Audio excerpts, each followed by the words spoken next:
अतो लोभं न कुर्यात् प्राज्ञो येन लोभात् पतत्यधः। हर हर महादेव। नमस्कार दोस्तों, धर्म भक्ति कथा यूट्यूब चैनल में आज मैं आपको एक ऐसी कहानी सुनाने जा रही हूँ जो हमें सिखाती है कि लालच का अंजाम क्या होता है। ये कहानी है भगवान शिव और पार्वती की और दो लालची इंसानों की। तो चलिए शुरू करते हैं।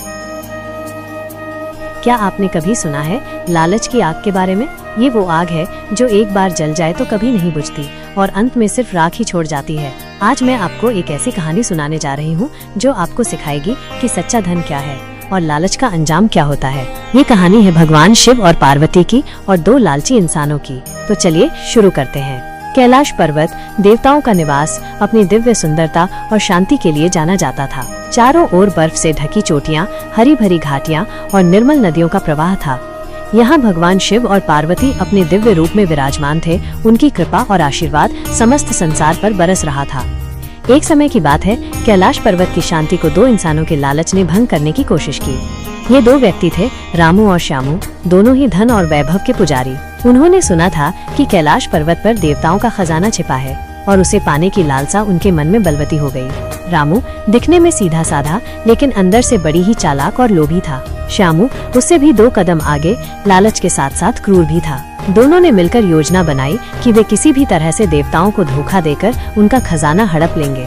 उन्होंने सुना था कि मंदिर में अपार धन संपत्ति है, सोने के कलश, हीरे जवाहरात और बहुमूल्य रत्न। ये सब सुनकर उनकी आंखें चमक उठीं। उन्होंने रात के अंधेरे का फायदा उठाया और चुपके से मंदिर में प्रवेश किया। मंदिर में घुसते ही रामू की नजर एक सोने के कलश पर पड़ी। उसकी आंखें फटी की फटी रह गईं। श्यामू ने हीरे जवाहरात देखे तो वो खुशी से पागल हो गया। दोनों ने मिलकर सारा खजाना एक बोरे में भरा और भागने की तैयारी करने लगे। जैसे ही वे मंदिर से बाहर निकलने वाले थे, एक दिव्य प्रकाश ने उन्हें घेर लिया। उन्होंने देखा कि सामने भगवान शिव और पार्वती खड़े हैं। उनके चेहरे पर क्रोध का भाव है। उनके दिव्य तेज से दोनों डर के मारे कांपने लगे। भगवान शिव ने गंभीर स्वर में कहा, तुम दोनों ने देवताओं के खजाने को चुराने का पाप किया है। तुम्हारी लालच तुम्हें ले डूबेगी। ये धन तुम्हें सुख नहीं दुख देगा। लालच एक ऐसी आग है जो कभी नहीं बुझती। पार्वती ने कहा, तुम्हारे मन में लोभ और लालच भरा हुआ है। तुमने ये नहीं सोचा कि ये खजाना देवताओं का है और इसे चुराना कितना बड़ा पाप है। तुम्हें इसका फल अवश्य मिलेगा। रामू और श्यामू को अपनी गलती का एहसास हुआ। उन्हें समझ आया कि उन्होंने कितना बड़ा पाप किया है। उन्होंने भगवान शिव और पार्वती से क्षमा मांगी और चुराया हुआ सारा खजाना वापस कर दिया। उनके आंखों में पश्चाताप के आंसू थे। भगवान शिव ने उन्हें आशीर्वाद दिया और कहा, धन का सदुपयोग करो, लालच से दूर रहो। सच्ची खुशी धन में नहीं बल्कि संतोष और त्याग में है। जो लोग दूसरों के धन का लालच करते हैं वे कभी सुखी नहीं रह सकते। पार्वती ने कहा, धन को कमाने के लिए मेहनत करो लेकिन कभी लालच में मत पड़ो। लालच इंसान को अंदर से खोखला कर देता है। सच्चा धन वही है जो ईमानदारी से कमाया जाए और दूसरों के साथ बांटा जाए। रामू और श्यामू ने उस दिन से लालच को त्याग दिया और सादगी का जीवन जीने लगे। उन्होंने समझा कि सच्चा धन वही है जो दूसरों के साथ बांटा जाए और सच्ची खुशी वही है जो निस्वार्थ भाव से प्राप्त हो।